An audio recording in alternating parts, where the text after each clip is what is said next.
Happiness মোমেন্টে এতিম বাচ্চাদের মাদ্রাসার বাচ্চাদের সাথে একটু দোয়ার অ্যারেঞ্জ করার প্ল্যানিং ছিল অনেক দিন আগে থেকেই।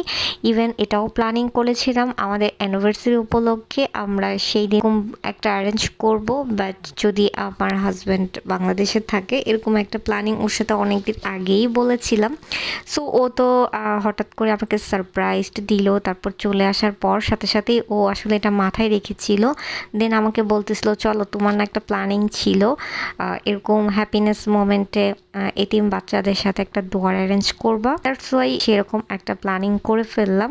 যেই দিন আমাদের অ্যানিভার্সারি ছিল ঠিক ওই দিনই ওই ডেটেই আমাদের এই প্ল্যানিংটা হয়েছিল। খুবই একটা সুন্দর একটা দিন ছিল, সেটা ছিল সোমবার। এটাও অনেক বেশি হ্যাপিনেস লেগেছিল।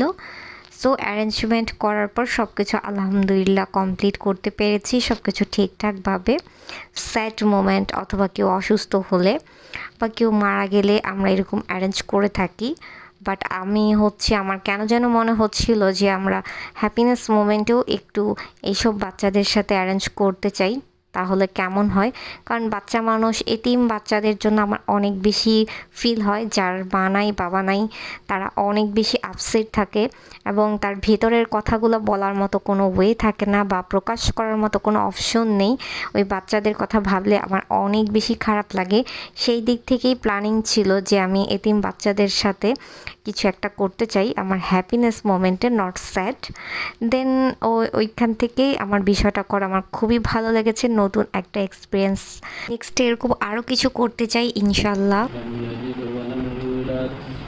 ولم يكن له كفوا أحد بسم الله الرحمن الرحيم قل هو الله أحد الله الصمد لم يلد ولم يولد ولم يكن له كفوا أحد بسم الله الرحمن الرحيم। খুবই ভালো লেগেছে, নতুন একটা এক্সপিরিয়েন্স এটা ছিল যে হ্যাপিনেস মোমেন্টে এতিম বাবুদের সাথে বা মাদ্রাসার বাবুদের সাথে একটু আনন্দ ভাগাভাগি করা।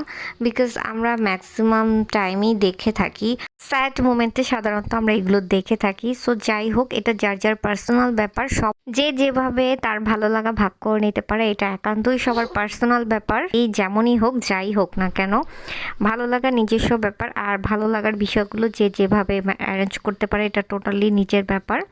সো সবাইকে আলহামদুলিল্লাহ মোটামুটি খাওয়া দাওয়ার পরও আমাদের মোটামুটি ভালো বরকত ছিল সব কিছু। তারপর আস্তে আস্তে বাবুগুলো চলে যাচ্ছিল একে একে করে, এই দেখতেছিলাম। সো আমাদের কাছে অনেক বেশি ভালো লেগেছে, অনেক ডিফারেন্স একটা এক্সপিরিয়েন্স ম্যান্ডেটরি।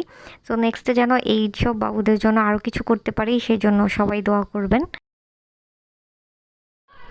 কি খাওয়াই তো রূপচান? কাঁঠাল পাতা? ছাগল কাঁঠাল পাতা খায়? আর কি কি খায়? কলা গাছ খায়? কলা পাতা, কলা সিরকা খায়? ও না, পুড়ে নাই। ওটা পুড়ছে, ওটা তো আগুন জ্বলা জ্বলা পুড়ছে।